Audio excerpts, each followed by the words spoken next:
Bem-vindos à nossa conversa de hoje. Vamos explorar um pouco a figura de Giordano Bruno, um filósofo, pensador italiano lá do século XVI, fascinante e, bom, bastante controverso.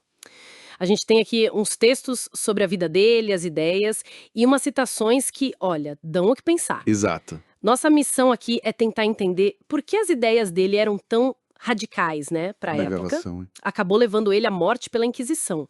E por que ele ainda é relevante, sabe? Sem dúvida. E para começar, acho que vale lembrar o fim dele, que foi Hum, trágico. Bruno foi queimado vivo isso. em Roma, 1600, e tem aquela frase famosa, dita aos juízes, Ah, sim, poderosa. poderosa. Talvez vocês que pronunciam minha sentença estejam com mais medo do que eu, que a recebo. Forte, né? Muito forte. Mostra bem a coragem dele, né? Numa época, assim, de muita agitação, Exato. religiosa, intelectual, ele não teve medo de desafiar os dogmas da igreja, da filosofia dominante na época. Mas quem era ele, afinal, esse Filippo Bruno, que nasceu em Nola, lá por 1548? Ele virou frade dominicano, né? Isso, começou como frade, mas a mente dele era inquieta. Não cabia ali no convento. Imagina. Aí ele começou uma vida meio errante pela Europa. Genebra, Paris, Londres, Alemanha. E parece que por onde passada ele arrumava alguma confusão, é isso? Acumulou excomunhões, católica, calvinista, luterana. Ele colecionou problemas, digamos assim. Mas isso reflete a busca intelectual dele, né? As ideias eram realmente explosivas para a época. Explosivas como? Tipo a cosmologia dele. Exato. A cosmologia ele foi muito, mas muito além do Copérnico. Não era só dizer, a Terra gira em torno do Sol. Ele foi mais longe. Bem mais. Bruno propôs um universo infinito, Sem centro. com, tipo, incontáveis sóis e incontáveis terras, quem sabe habitadas. Ele escreveu isso. Existem incontáveis sóis e incontáveis terras. Nossa! Isso no século XVI. Tirava totalmente o nosso lugar especial no cosmos, né? Completamente. Uma descentralização total. Imagine o choque. E essa visão, claro, se conectava com outras ideias dele. Que ideias. Tinha a ver com Deus, imagino. Diretamente.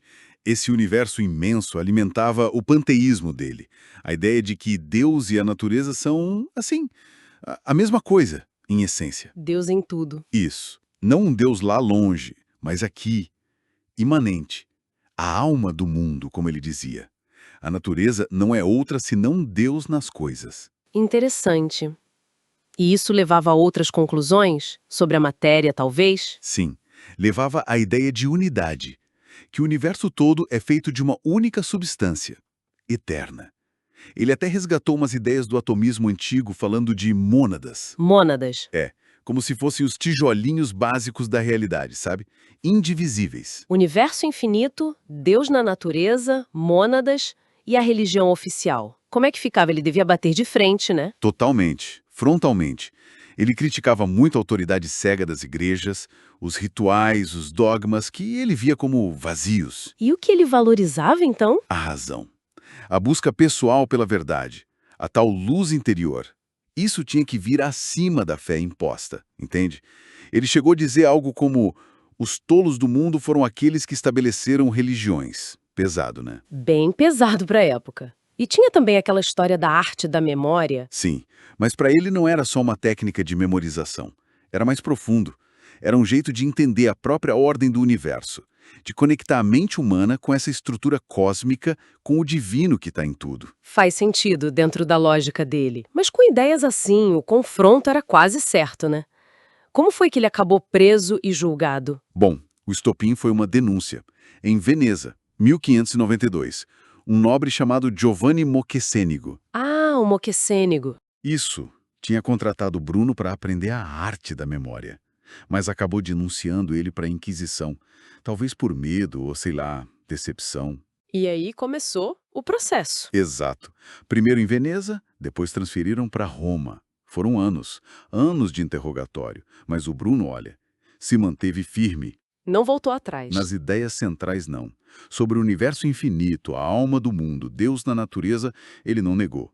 Recusou-se a abjurar o que ele considerava a verdade filosófica dele. E essa recusa? Custou a vida dele. Exatamente. Selou o destino dele. A firmeza perante os juízes, a morte na fogueira, lá no campo de Fiore, tudo isso transformou ele num mártir. Um símbolo, né? Um símbolo poderoso da liberdade de pensamento contra a intolerância, contra o dogmatismo, um grito pela razão. Olhando para trás, então, o grande desafio que Bruno lançou foi essa visão de uma realidade muito, muito maior, com o divino dentro dela, não separado. Isso Abalou tudo na época. abalou as estruturas, sem dúvida, e a forma como ele defendeu isso até o fim. Tem outra frase atribuída a ele que faz a gente pensar. Qual? Algo como: conforta-te, chegar ao tempo em que todos os homens verão como eu. Profético, quase. Pois é. E aí fica a pergunta, né? Será que esse tempo chegou? Com tudo que a gente sabe hoje sobre o universo, sobre física, sobre cosmologia, e com os debates que ainda existem, né? Entre ciência, filosofia, fé. Será que a gente já vê como ele ou ainda falta? Fica a reflexão, né? Acho que ainda estamos nesse caminho, tentando entender nosso lugar nesse cosmos imenso que ele já imaginava. Gente, encontro vocês em outro podcast. Não esqueçam de se inscrever no nosso canal.